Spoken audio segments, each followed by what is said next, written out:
ఈ వీడియో చూసే ముందు జై హనుమాన్ అని కామెంట్ చేయండి. మన హిందువులు దేవాలయంను చాలా పవిత్రమైనదిగా భావిస్తారు. దేవాలయంలో దేవతలు తిరుగుతూ ఉంటారు అని నమ్మకం. ఇంతటి పవిత్రమైన దేవాలయానికి వెళ్ళినప్పుడు తప్పనిసరిగా కొన్ని పద్ధతులను పాటించాలి. అప్పుడు మాత్రమే దైవానుగ్రహం సంపూర్ణంగా లభిస్తుంది. దేవాలయంలో మనం తెలియక చేసే కొన్ని తప్పుల వల్ల దేవుని ఆగ్రహానికి గురవుతాము. అంతేకాకుండా దేవుని ఆశీర్వాదం లభించకపోగా లేనిపోని కష్టాలను కొని తెచ్చుకుంటాము. కాబట్టి దేవాలయానికి వెళ్ళినప్పుడు ఎలాంటి విధి విధానాలను పాటించాలి అన్న విషయాల గురించి ఈ వీడియోలో తెలుసుకుందాం. వీడియోని స్కిప్ చేయకుండా చూడండి. మా తెలుగు ట్రూ ఫ్యాక్ట్స్ ఛానల్ని ఫస్ట్ టైం చూస్తున్నట్లయితే మా ఛానల్ని సబ్స్క్రైబ్ చేసుకోండి. గుడికి వెళ్ళగానే ముందుగా కాళ్ళు చేతులు శుభ్రంగా కడుక్కోవాలి. తరువాత దేవాలయంలో ఉన్న ధ్వజస్తంభంను దర్శించుకోవాలి. ధ్వజస్తంభం దగ్గర పసుపు కుంకుమలు వేసి పుష్పాలు సమర్పించి ధ్వజస్తంభం దగ్గర కొబ్బరికాయను కొట్టాలి. అయితే మనలో చాలా మందికి సొంతింటి కల ఉంటుంది.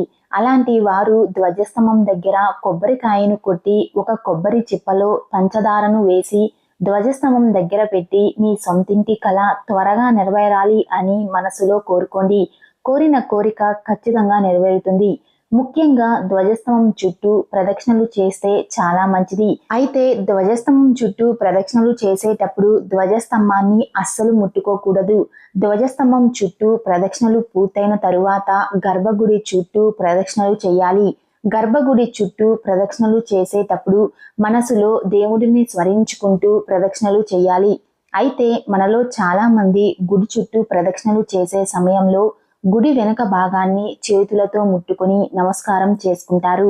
అయితే పొరపాటున కూడా గుడి వెనుక భాగాన్ని అస్సలు ముట్టుకోకూడదు. ఎందుకంటే గర్భగుడి వెనుక భాగంలో రాక్షసులు నివసిస్తారంట.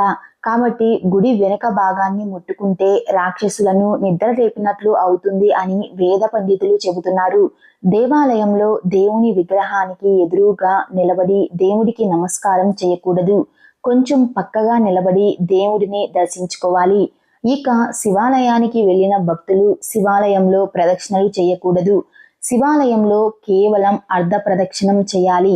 శివాలయానికి వెళ్ళిన వారు తప్పనిసరిగా విభూది బొట్టును పెట్టుకోవాలి. విభూదిని దర్శించిన వారికి జన్మ జన్మల పాపాలన్నీ నశించి కోటి జన్మల పుణ్య ఫలితం లభిస్తుంది. శివాలయంలో ఉన్న నందీశ్వరుడు మరియు శివలింగానికి మధ్య నుండి నడవకూడదు.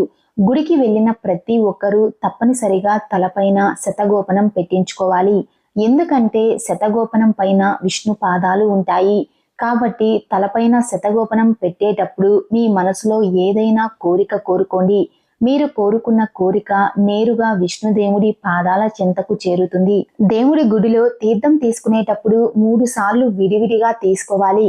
అయితే కొంతమంది తీర్థం తీసుకోగానే ఎంగిలి చేతిని తలపైన రాసుకుంటారు.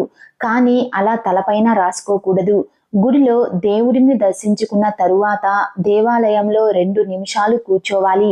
గుడిలో దేవుడి దర్శనం పూర్తయిన తరువాత నేరుగా మీ ఇంటికి వెళ్ళాలి.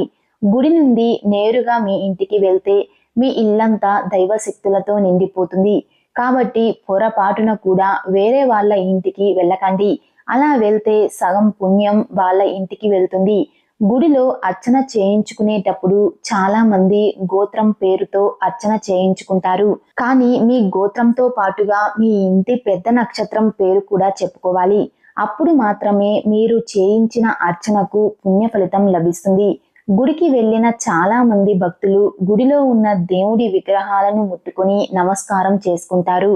కానీ పొరపాటున కూడా దేవుడి విగ్రహాలను ముట్టుకోకూడదు. వేద మంత్రాలతో ప్రతిష్ఠించిన దేవుడి విగ్రహాలను ముట్టుకుంటే దేవుని విగ్రహాలు అపవిత్రం అవుతాయి.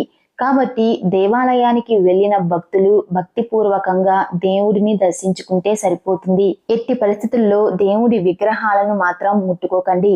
ముఖ్యంగా పెళ్ళైన ఆడవారు ఆంజనేయ స్వామి విగ్రహాన్ని తాకకూడదు. ఆంజనేయ స్వామి బ్రహ్మచర్యుడు. కాబట్టి మహిళలు స్వామి వారిని తాకకూడదు అని అంటారు. అలాగే చాలా మంది భక్తులు ఆంజనేయ స్వామి పాదాలను ముట్టుకుంటారు.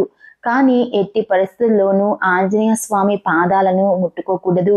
ఎందుకంటే భూత ప్రేత పిశాచాలను హనుమంతుడు తన పాదాల కిందన అణిచివేస్తాడు. ఇక దేవాలయానికి వెళ్ళిన ప్రతి ఒక్కరూ తప్పనిసరిగా గంటను మోగించాలి. కుడి చేత్తో 3 సార్లు గంటను మోగించాలి. అలాగే వెంకటేశ్వర స్వామి దేవాలయానికి వెళ్లే భక్తులు స్వామివారి ప్రీతికరమైన తులసి మాలను తీసుకువెళ్ళండి. తులసి మాలను వెంకటేశ్వర స్వామికి సమర్పిస్తే ఆ వెంకటేశ్వర స్వామి ఆశీస్సులతో మీ కుటుంబానికి చాలా మంచి జరుగుతుంది. దేవాలయంలో దేవుడికి నమస్కారం చేసేటప్పుడు పురుషులు సాష్టాంగ నమస్కారం చేయాలి. స్త్రీలు మాత్రం మోకాళ్ల పైన వంగి నుదురును నేలకు ఆనించి దేవుడికి నమస్కారం చేసుకోవాలి. ఇక ఆడవారు పొరపాటున కూడా సాష్టాంగ నమస్కారం చేయకూడదు. దేవాలయానికి వెళ్ళేటప్పుడు సంప్రదాయ వస్త్రాలను ధరించాలి. ముఖ్యంగా ఎరుపు రంగు దుస్తులను ధరిస్తే చాలా మంచిది. అలాగే దేవాలయంలో ఉన్న గోవును పూజిస్తే కోటి జన్మల పుణ్య ఫలితం పొందవచ్చు. గోమాతకు ఆహారం తినిపించిన, గోవు చుట్టూ ప్రదక్షిణలు చేసిన ముక్కోటి దేవతల ఆశీర్వాదం లభిస్తుంది. మరణానికి సంబంధించిన విషయాలను దేవాలయంలో మాట్లాడకూడదు. అలాగే డబ్బుకు సంబంధించిన విషయాలను కూడా దేవాలయంలో మాట్లాడకూడదు. దేవాలయానికి వెళ్లే భక్తులు దేవుడికి ఏదో ఒకటి తీసుకువెళ్ళాలి. ఉత్త చేతులతో దేవాలయానికి వెళ్ళకూడదు. దేవాలయంలో గట్టిగా మాట్లాడడం, గట్టిగా నవ్వడం చేయకూడదు. గుడిలో ప్రదక్షిణలు చేసేటప్పుడు ఎవరితోనూ మాట్లాడకూడదు. దేవాలయంలో ఆవలించడం, తుమ్మడం వంటి పనులు అస్సలు చేయకూడదు. ఒకవేళ ఆవలింతలు వస్తే నోటిపైన చెయ్యి పెట్టుకొని ఆవలించాలి. గుడి నుండి బయటకు వచ్చాక దేవాలయం గోపురానికి నమస్కారం చేసుకోవాలి. మాంసాహారం తిని దేవాలయానికి వెళ్ళకూడదు. ఇది చాలా పెద్ద పాపంగా పరిగణించబడుతుంది. తలపాగా ధరించి గర్భగుడిలోకి వెళ్ళకూడదు. దేవాలయం నుండి ఇంటికి వచ్చాక వెంటనే స్నానం చేయకూడదు. అలా చేస్తే మీ పుణ్యం వెంటనే నశించిపోతుంది. గుడి నుండి ఇంటికి వచ్చాక వెంటనే కాళ్ళు కడుక్కోకూడదు. మీ ఇంట్లో కొంచెం సేపు కూర్చొని తర్వాత కాళ్ళు కడుక్కుంటే మంచిది. ముఖ్యంగా దేవాలయ ప్రాంగణం అంతా శుభ్రంగా ఉండేలా చూసుకోవాలి. గుడిలో ఇలాంటి చిన్న చిన్న నియమాలు పాటిస్తే ఆ దైవానుగ్రహం సంపూర్ణంగా మీకు లభిస్తుంది. ఈ వీడియో మీకు నచ్చినట్లయితే లైక్ చేసి షేర్ చేయండి. ఇలాంటి మరిన్ని అప్డేట్స్ కోసం మా ఛానల్ని సబ్స్క్రైబ్ చేసుకోండి.